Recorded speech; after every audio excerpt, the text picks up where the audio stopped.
7 resep sukses anti gagal seri kedua. Kalau Anda belum nonton yang seri pertama, klik yang pertama terlebih dahulu. Yang pertama sudah dibahas 2 resep. Sekarang kita akan bahas resep berikutnya.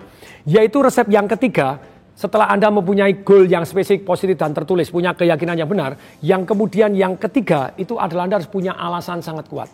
Otak manusia hanya cari nikmat, menghindari sengsara. Otak modern kita boleh berencana, tetapi kalau tidak ada sengsaranya, kalau kita tidak melakukan menuju ke arah impian kita, tidak ada nikmatnya, goal Anda impoten. Banyak orang tidak mencapai goal karena impoten tadi. Jadi kurang merangsang goalnya. Goal ini akan merangsang ketika Anda punya alasan sangat kuat. Saran saya setelah Anda menulis goal, Anda tulis why Anda harus mencapai impian Anda ini. Jadi ketika Anda why-nya big enough, sebetulnya how-nya keluar kok. Ketika saya mencantumkan bahwa saya mempunyai goal, 1 hari harus laku di atas 10.000 buku, penjualan saya mau ngalahin Harry Potter, saya tanpa alasan sangat kuat, so what gitu loh. Tapi begitu saya umumkan, saya public commitment di depan seminar saya, mendadak saya punya alasan sangat kuat. Kalau tidak mencapai, ada malunya. Nah ini namanya public commitment. Jadi Anda tulis 20% ini adalah mencari kenikmatan, jadi goal Anda kaitkan dengan kenikmatan, ataupun take action mengarah yang Anda inginkan itu tadi mendapatkan kenikmatan. Kenikmatannya Anda langsung dapatkan. Contohnya, misalnya kepengen langsing, ya kalau Anda makan lebih sedikit dari depan, Anda merasa menang. Ketika Anda timbangannya turun sedikit, Anda merasa kasih emosi langsung, merasa senang. Kemudian yang berikutnya, 80% otak kita menghindari sengsara. Anda kasih something yang begitu painfulnya, sehingga kalau Anda tidak mencapai, contohnya, saya sering kali ngasih contoh. Bisa nggak Anda loncat ke atap yang tingginya 12 meter ini? Menyentuhkan tangan Anda. Anda bilang, nggak bisa. Secara manusiawi, nggak masuk akal. Tapi ketika dikasih alasan sangat kuat, kalau Anda berhasil dikasih duit 100 miliar rupiah cash keras, mau mikirin? Mau, mendadak Anda termotivasi. Tapi kalau ditambah lagi, dalam 2 jam Anda harus bisa loncat, nyentuhkan tangan Anda ke atap yang tingginya 12 meter ini. Kalau enggak, Anda akan dihukum mati gitu ya. Tapi matinya bukan ditembak gitu aja, enggak. Disilet-silet 1 cm, 1 cm, kemudian dikecerin jeruk nipis, gitu ya. Kemudian dijemur 1 jam enggak mati, disilet-silet lagi vertikal 1 cm, 1 cm, dikasih garam, diunyak, dicelupin cuka, digoreng. Nah kalau Anda, oke, saya suruh mikir. Biasanya kalau di dalam seminar saya tanya gini, apa yang terjadi? Wah, idenya banyak. Pakai trampolin, tidak ada. Pakai per, tidak ada. Pakai tangga, tidak boleh. Teman-teman dilempar, tidak nyampe. No. Terus apa yang dilakukan? Ya terus, ya pokoknya cari sana. Nah, temboknya dirubuhin. Loh, mendadak kreatif tuh. Kalau tadi bilang, tidak bisa, karena tidak punya alasan sangat kuat. Tapi mendadak ada orang yang ngomong, gampang Pak, sudah.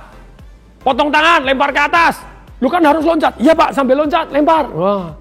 Ya oke lah, kalau mau efektif, efisien, nggak usah potong tangan, potong jari kecil aja sambil loncat, lempar, jedot, tetap bisa nyenggol.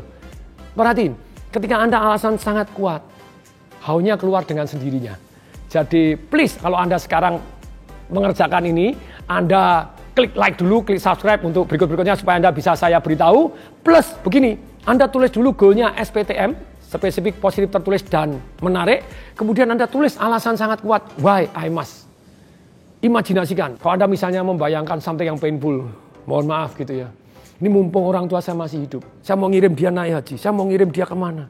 Atau saya mau menyenangkan orang tua masih hidup. Saya tidak kebayang kalau orang tua saya sudah meninggal dan saya nyesel, nggak karu-karuan. Wah, Anda daya fighting hidup Anda luar biasa untuk mencapai impian Anda. Jadi jurus ketiga ini sangat penting, why, big why. What is alasan Anda yang sangat kuat untuk Anda supaya take action toward your goal.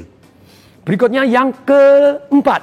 Yang keempat ini adalah sangat penting, yaitu MBBKM. Kuncinya adalah Anda belajar dan bergaul dari orang-orang yang jauh lebih sukses dibanding Anda di bidang yang Anda ingin berhasil. MBBKM, M-nya apa? Anda harus menemukan berada di mana mereka. Where. Setelah Anda, tadi kalau kita ngomong why-nya big enough, Anda cari who. Siapa orang yang lebih sukses atau siapa orang yang ternyata berhasil membantu orang lain lebih sukses. Misalnya Anda mau belajar tenis, ya Anda belajar dari Roger Federer. Atau Anda belajar dari Nick Boltieri, walaupun dia tidak pernah juara Grand Slam, tapi dia menghasilkan juara Grand Slam yang begitu banyaknya. Where? Anda cari dulu where. Setelah where, bagaimana supaya mereka mau bergaul dengan Anda? MB, kemudian bagaimana supaya kita bisa belajar dari mereka? K, bahkan bagaimana kita bisa kerjasama dengan mereka akan jauh lebih cepat. M, bagaimana kita bisa mempekerjakan mereka? Itu akan jauh lebih cepat kemungkinan berhasilnya dibanding Anda kalau Anda tidak punya MBBKM ini. Menemukan, kemudian bergaul, kemudian belajar, kemudian kerjasama, M yang terakhir, mempekerjakan orang yang lebih sukses. Masih ada 3 resep sukses lagi yang akan saya bahas di 5 menit berikutnya. Silakan Anda subscribe di sini sehingga Anda bisa mendapatkan informasi video-video saya berikutnya. Juga Anda tulis goal Anda. Kalau Anda menulis goal Anda secara spesifik, positif, tertulis dan kemudian menarik, kasih ada emosinya, saya doakan apapun yang Anda tulis terkabul dan Anda sudah nulis di sini disaksikan oleh banyak orang, itu merupakan public komitmen Anda sekarang juga. Jadi Anda silakan komen di sini, tulis goal Anda di komen di sini. Saya Tom Desewaringin mengucapkan salam dahsyat.